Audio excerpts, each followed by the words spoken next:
What is up, everybody? Reaper's Douche back, and I'm here giving you guys another video, back-to-back days. Hello, everyone. I'm glad to be back again. I just wanted to say a few things right off the bat. Sorry about my mic once again. This is the best mic I got. I'm staying at my grandparents' house, so I don't really have a great mic.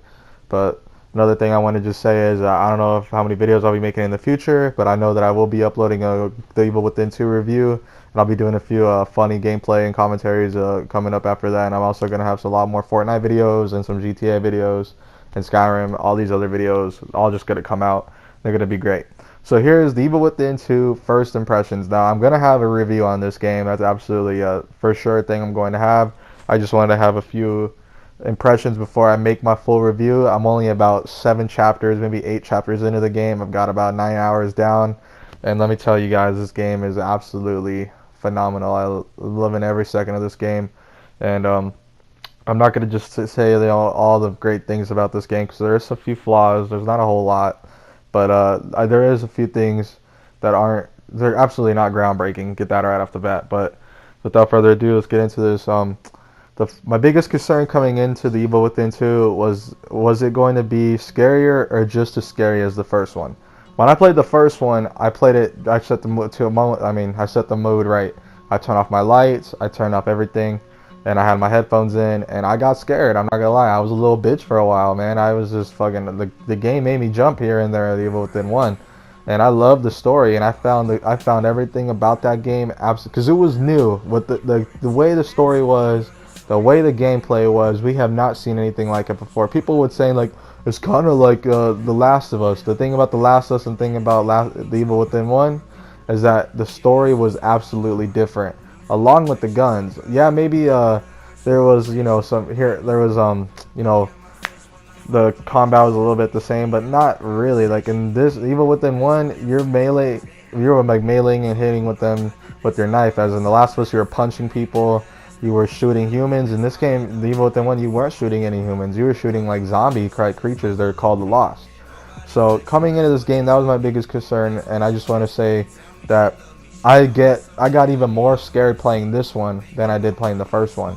And I had the first one when I played it. I came into The Evil Within 1 not knowing anything. I was like, man, I'm just gonna play this game and see what happens. I went into The Evil Within 2 having high expectations. I was like, I pre-ordered this game a month ago.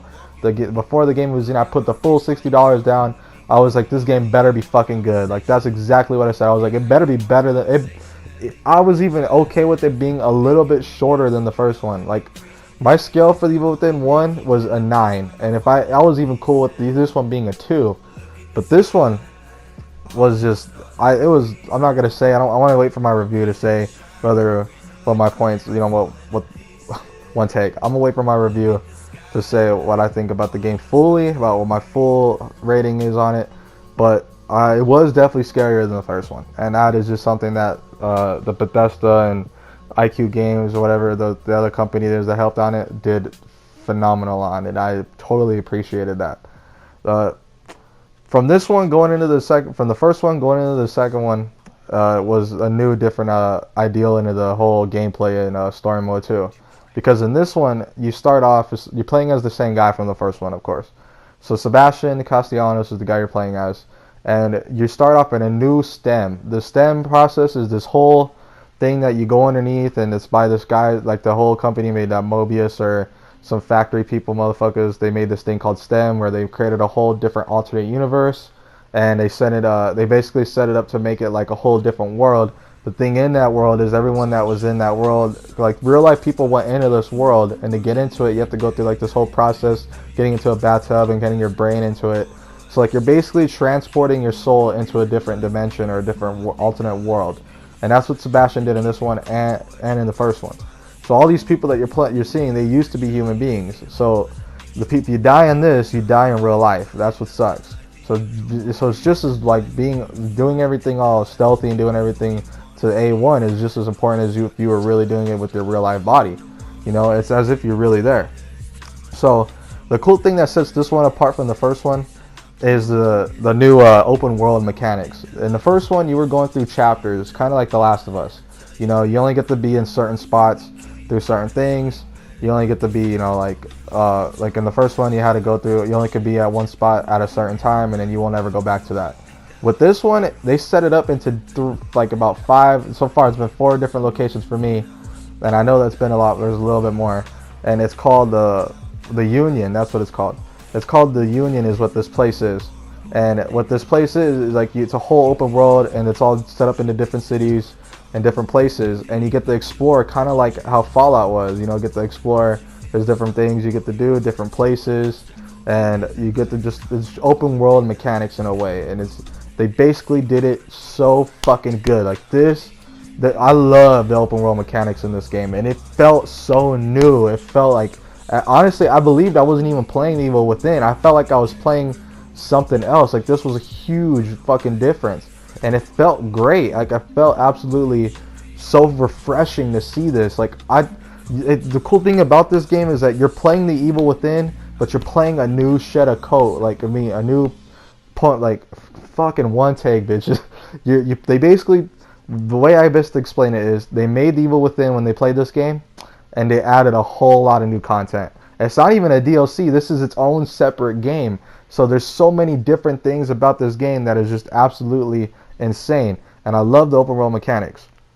In this game, it's kind of like Fallout 2 with the dialogue options. You could have dialogue options. So like when you're talking to just like an NPC, there is humans in this game, thank God, you know, and the whole like place in here that are still alive, and you get to actually talk to them. And you have a conversation. You could pick dialogue options just like in Fallout 4. Just like all the other Fallout games, and that was really cool because you actually get to say what you want to say. And the weapons in this game, is a lot more weapons, and the weapons are pretty realistic too. And I love the way the weapons are. The hit detection in the enemies is great. And the cool thing about this game is you're still playing the Evil Within. You know, you can't just run and gun, and that's what the best thing about the Evil Within is you gotta be thinking smart. Only intelligent people can. This is a gamer's game. You gotta know what you're doing with this guy Sebastian. You gotta know what the environment is. You got to know what you're dealing with. Sneaking is going to be your best friend. Using your guns when there's a lot of them and they fucking caught you. Shotguns, fucking explosives are going to be your best friend. You got to know how shit works in this game, just like it was in the first one. But it was even better. This one is even, the way the mechanics are better than the first one. And last but not least, this game is definitely more mind-fucking than the first one. There are so many times where I sat this game, I was sitting down, my brain was fucking confused.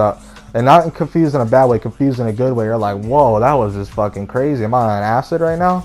And this is just the tip of the iceberg. My full review will be coming out very soon, guys. I just wanted to say a few things about this game that I thought were great. This is just a few things, just the tip of the iceberg. And then my full review will be coming out probably within the next week. So I will have a full review, and I will explain in depth about this. Well, now I'm not going to spoil the whole story, but I'm going to say whether or not you should buy it. I want to finish the game first. So thank you guys for watching, which you guys already know. I gotta go.